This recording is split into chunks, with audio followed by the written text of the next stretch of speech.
자, 다음으로 그 이재명 대통령의 중국 국빈 방문 내용을 알아보도록 하겠습니다. 그 대통령이 이제 그 기자 간담회를 통해서 성과를 발표하셨는데 첫 번째 그 서해 구조물이 일부 철수될 거라고 예고하셨습니다. 네. 어떤 의미가 있는가요? 실제로 서해 구조물 때문에 상당히 그 서해 바다에 그 여러 가지 양식이나 어업인들이 피해를 많이 보긴 했었어요. 그리고 예. 되게 위협적이었잖아요, 구조물이. 그렇기 때문에 이게 뭐야? 사실 이게 양식이라고 중국은 주장했는데 그게 맞아? 라는 부분에 있어서 계속 이게 국방 안보 이슈에서 빠지지 않는 주요한 그런 논쟁점이었거든요. 근데 그것을 직접 중국에 가서 정상회담을 통해서 해결을 했다는 것은 상당한 또 중국과의 외교 성과의 하나로서 가져왔다. 결국에는 중국과 한국은 좋은 관계를 유지할 수밖에 없는 그런 지리적인 한반도의 위치가 있지 않습니까? 그런 면에서 실제로 양식장 시설 2개, 그리고 이것을 관리하는 시설, 이런 것들을 흉물처럼 사실은 중국이 박아놨어요. 그런 부분에 있어서 이 관리하는 시설을 철수하겠다라는 부분에 있어서 성과가 있었고, 또 앞으로는 이제 황해바다라 하더라도 선을 그어서 이쪽은 중국, 이쪽은 대한민국 해서 각자의 테리토리의 영역을 확보하는 방식으로의 실무 회의도 진행하겠다라고 하니 이런 반복되는 문제들이 재발되지 않도록 하는 데 있어서 근본적인 차단을 하기 위한 성과가 첫 번째 이번 정상회담에서 있었다라는 면에서는 박수를 보내야 한다고 생각합니다. 예. 그리고 이제 기자 질문을 보면 그 최근 그 베네수엘라 사태 그리고 이제 중일 갈등이 있는데 시진핑 주석이 올바른 편에 서다라고 이렇게 언급을 했다는 거예요. 예, 그래서 이게 예. 어떤 의미입니까?라고 했더니 대통령께서 공자 말씀이라고 언급하셨잖아요. 예. 그건 어떻게 보셨어요? 그거는 재치 있게 잘 빠져나간 것 같아요. 사실 이게 베네수엘라 이슈도 사실은 트럼프와 이런 부분에 있어서 국제가 요즘에 우리가 생각하는 국제법이나 이런 것들이 통용되지 않는 정말 다이나믹한 국제사회에 있기 때문에 힘의 균형이 매우 중요하고, 그렇기 때문에 우리가 미국과도 잘 지내야 되고 중국과도 잘 지내야 되고 이런 균형 외교를 해야 되는 상황이지 않습니까? 예. 중국이 올바른 편이라고 얘기하면 아무래도 우리 쪽이 생각하는 방식이 올바른 편이기 때문에 한국의 그런 부분에 있어서의 국제 관계를 강요하는 걸로 비춰줄 수가 있거든요. 그러면서 매우 곤란할 수도 있죠, 대한민국은. 하지만 올바른 편이라는 추상적인 표현을 통해서 그것은 그냥 올바름, 공자 이런 방식으로 빠져나가면서 중국은 중국의 입장에서 생각하는 거고 대한민국은 대한민국 입장에서 생각하는 것이기 때문에 그것에 너무 큰 의미를 부여하고 우리가 연연하는 것이 오히려 큰 의미가 없다라는 것을 반증하는 그런 표현이지 않았을까라는 생각이 들어서 너무 시리어스하지도 너무 가볍게 대하지도 않는 그런 메시지의 그냥 표현이었다.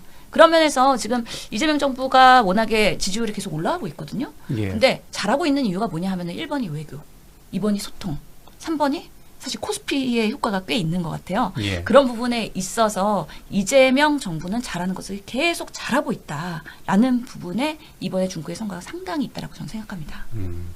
또 북한 핵 문제가 큰 관심사이잖아요. 예. 그래서 이제 시진핑 주석에게 이제 중재자 역할을 요청했는데 그건 또 예. 어떻게 그러니까요. 그 트럼프에도 피스메이커 그리고 나는 페이스메이커 얘기했잖아요. 그러면서 중국도 북한과의 관계에 있어서의 역할을 부탁하고 나도 그런 부분에 있어서의 대한민국의 역할을 하겠다라는 부분에 있어서 중국 그리고 미국 이런 관계가 북한과의 관계 회복을 있어서 노력하는 데 있어서 큰 도움이 된다라는 그 이재명 대통령의 큰 방향성의 메시지였다고 저는 보고요. 북한과의 관계에서는 인내심이 필요하다. 인내심. 예. 시간이 필요하다. 왜냐하면 윤석열이 뭐 드론을 보내고 그러면서 무인기 침탈을 하고 이런 방식으로의 북한과의 완전한 그런 서로 공격적인 태세를 했기 때문에 그동안은 너무 갈라지고 멀어진 그런 남북 관계지 않았습니까? 이게 어떻게 하루 만에 좋아지겠습니까? 이게 모든 신뢰는 한번 깨지고 나면 회복하는 상당한 시간이 걸리고요. 그런 면에서의 꾸준한 노력과 신뢰와 진정성이 매우 중요하잖아요. 갑자기 졸속으로 좋아진다? 그럼 또 그게 쉽게 깨질 수도 있습니다. 그렇기 때문에 사실 중국의 입장에서는 인내심이라고 얘기하는 거는 납득할 만한 솔직한 표현이지 않았을까. 있습니다. 근데 매년 만나기로 했잖아요. 이제 예. 중국과의 정상회담을 매년 하기로 했기 때문에 한 발씩 앞서 나갈 수 있는 발전의 가능성은 충분히 열려 있다라는 면에서 지금 필요한 여러 가지 화두들을 계속 꺼내고 발전시키는 이재명 정부의 실용 외교가 또 한 번 빛나는 방식이지 않을까. 그래서 너무 당장의 결과가 없다고 해서 실망할 필요가 없다라고 말씀드리고 싶습니다. 예. 어쨌든 올 11월에 또 중국에서 에이펙이 열리잖아요. 예. 그리고 올해는 2번 만나는 거네 또. 그렇죠. 그리고 좀 이따가는 이제 또 일본도 또 방문할 예정이잖아요. 그래서 예. 끊임없이 한반도의 안보, 평화, 국제 리더십을 위해서 노력하는 정부이다라는 면에서 칭찬할 만하다고 생각합니다. 예. 이번에도 그 4대 기업 총수들과 같이 이제 중국을 방문했는데 그렇죠.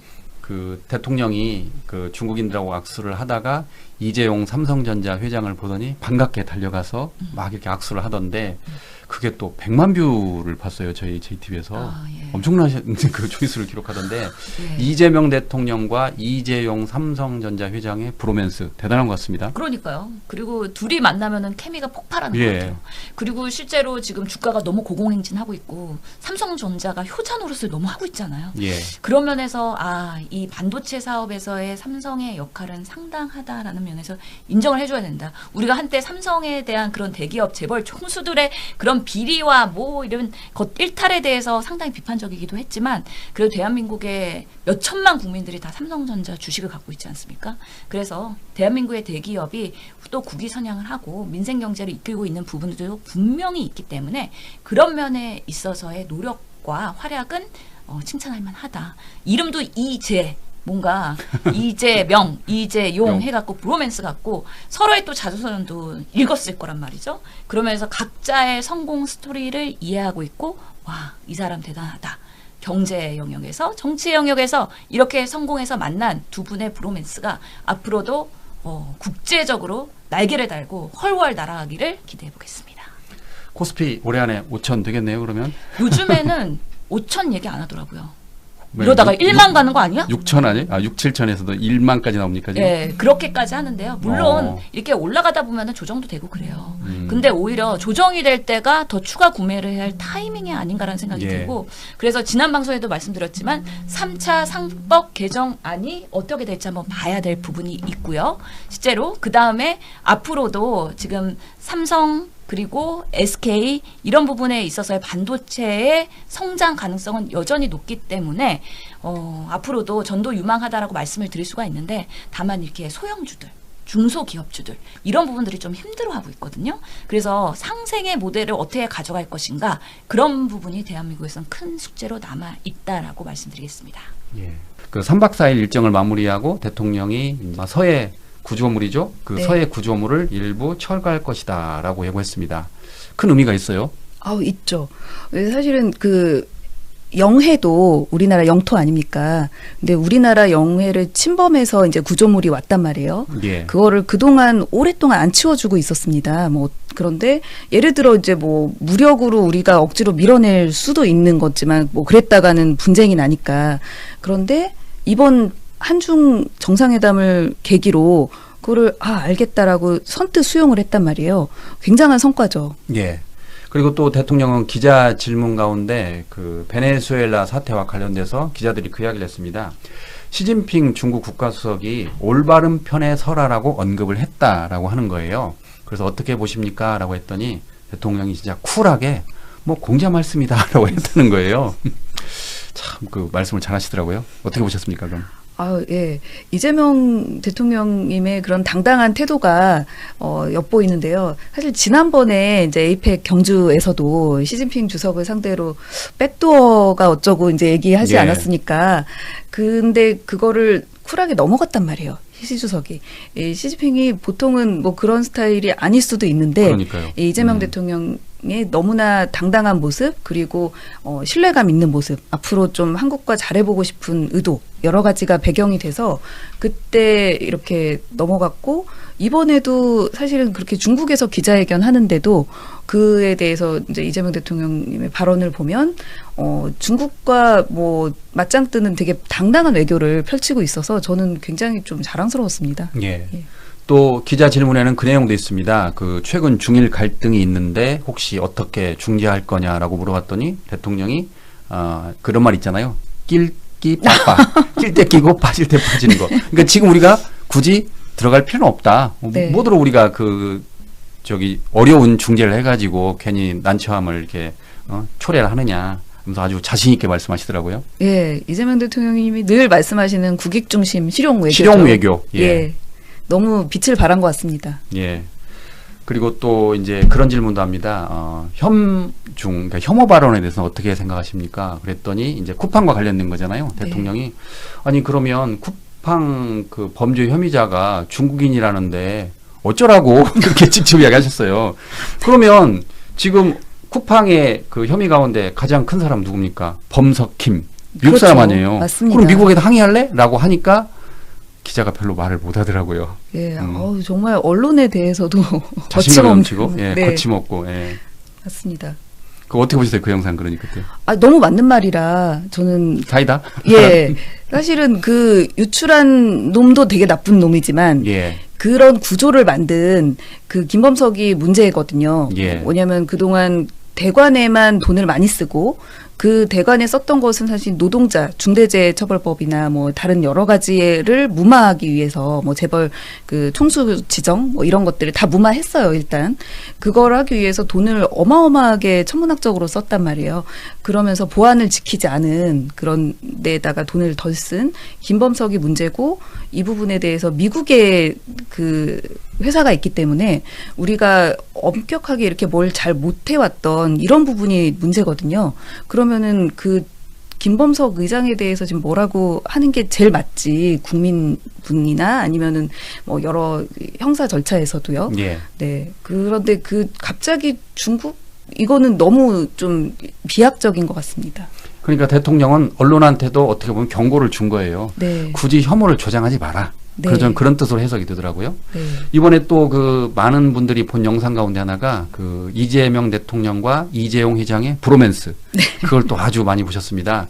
그러니까 그 대통령이 중국에서 이재용 회장을 보면서 반갑게 달려가서 악수를 했는데, 이건 정말 제 개인적인 뇌피셜입니다만 네. 정말 그 영상을 보면서 대통령이 혹시 이재명 회장에게 요즘 삼성전자 주식 많이 올랐지? 좋지? 막 그렇게 한 것 같더라고요. 이건 정말 제 추측인데, 물론 그렇게 말하셨을 리가 없지만, 최근에 이제 삼성전자 주식이 14만 원대, 그 다음에 SK 하이닉스는 74만 원까지 올랐잖아요. 네. 그렇죠. 지금 대통령 하나 바꿨을 뿐인데. 맞아요. 지금 코스피가 4,500선 넘었잖아요. 그 4,500을 넘는데 그 쌍도마차가 이제 삼성과 SK 하이닉스죠. 삼성전자와. 그런데 이제 삼성전자 입장에서도 그 삼성전자만 잘해서는 될 수가 없고, 우리나라 전체 이제 코리아 디스카운트를 극복하는 이런 정치적 안정과 상법 개정, 이 영향이 컸거든요. 그거는 이재명 대통령님 덕분이라 예. 삼성전자 입장에서도 고마울 수밖에 없고, 그리고 이거는 제 뇌피셜이지만 예. 이재용 그 이재용 회장도 경주이씨 같이, 예. 이재명 대통령도 경주이씨고 같은 종친이거든요. 예. 또 뭐 그런 또 친근감의 표시라고도 할 수 있을 것 같습니다. 예. 그러니까 최근에 이재명, 이재용, 그 이재 브라더스가 큰 인기를 끌고 있습니다. 그 주식 이야기가 나와서 그 말씀드리는 건데, 그 최근에 화제가 되고 있는 그 SK 하이닉스의 직원 아세요 혹시? 얼핏 들은 것 오랫동안 같은데. 주식을 가지고 있다가 대박난 그분. 그러니까 실제로 그분이 주식을 팔았는지 안 팔았는지 모르겠는데, 이분이 그 주당 7,800원에 5,700만 원을 매매했다고 그럽니다. 야, 7,800원이요. 7,800원에 5,700주. 야. 그러니까 뭐 네. 4천만 원대를 이렇게 매입을 한 것 같아요. 예. 근데 그동안 버텨가지고 최근에 이제 74만 원을 넘으니까 거의 한 100배잖아요. 그래서 예. 그 수익이 42억대라고 봅니다. 이거 어마어마한 건데, 이거 정말 대단한 게, 그동안 70만 원대까지 왔을 동안 얼마나 출렁거렸을 거예요, 주식이. 그렇죠. 근데 그걸 버티고 팔지 않았다는 거 예술입니다, 예술. 진짜 인내심이 대단한 것 같습니다. 그렇죠. 예. 만약에 우리 개미분들도, 저도 마찬가지지만 예. 그 코스피 2000대에서 이렇게 막 우리 증시가 박스권에 갇혀 있을 때, 그 이재명 대통령 당선되면서 막 3,000을 넘었을 때, 이렇게 많이 오르다니 이제 차익 실현을 그랬잖아요. 위해서 다 예. 팔았습니다. 음. 근데 그분은 100배가 오를 동안 안 팔고 버텼다는 게 예. 정말 뭐 살이 나올 정도로 대단한 거죠. 예, 대단한 것 같습니다. 주식 관련해서 그때 이준석 의원이랑 그 진중권 씨도 그랬잖아요. 5천 안 간다, 못 간다고 그랬잖아요. 그러니까요. 지금 공약을 이렇게 빨리 지킨 뭐 대통령이 뭐 나올까 모르겠어요. 다들 이번에 정말 재밌었던 게 연말 연초 되면서 각 증권사 애널리스트 뭐 이런 리서치 센터에서 다들 반성하는 이런 리포트를 냈더라고요. 아, 예. 예, 1년 전에 뭐 예를 들어 이재명 대통령님이 이제 공약으로 코스피 5천 얘기했을 때 아무도 안 믿었다. 그리고 이제 올해 주가 전망을 뭐 3천 넘게 예상한 사람도 없었다. 그런데 막 4천이 훨씬 넘고 진짜 심지어 5천까지 되는데 나는 반성한다. 뭐 이런 얘기를 많이 이제 그 리포트가 화제가 됐습니다. 아, 증권사 애널리스트가 그 저기 잘못을 시인하는 네. 그 리포트를 냈거든요. 조만간 이준석 대표도 조만간 내야 될 것 같은데요. 그 내야죠, 자기도. 그 나경원 의원도 그랬던가요? 저기 5천 어렵다고 그랬나요? 대부분 어렵다고 했을 거예요. 국힘에서는 뭐 뻥이다, 뭐 이렇게 뭐 말도 안 되는 공약이다, 뭐 헛공 그래서 예. 그런 식으로 매도를 했는데 야, 5천이 너무 빨리 달성. 원래는 이재명 대통령님은 임기 중 달성이라고 했거든요. 예. 근데 너무 빨리 달성돼서 이제 막 리포트 나오는 거 보면 6천, 7천 이렇게 아, 그래요? 목표 주가가 막 나오는 게 그러니까 25년 6월에 대통령을 취임하셨는데 한 달 안에 그때 2천에서 3천으로 뛰었고 예. 그리고 취임 넉 달 만인 작년 10월쯤에 이제 3천에서 4천으로 뛴 거잖아요. 네. 지금 새해 들어서는 4,500을 왔다 갔다 하고 와 대단합니다 지금 주식이. 그러네요.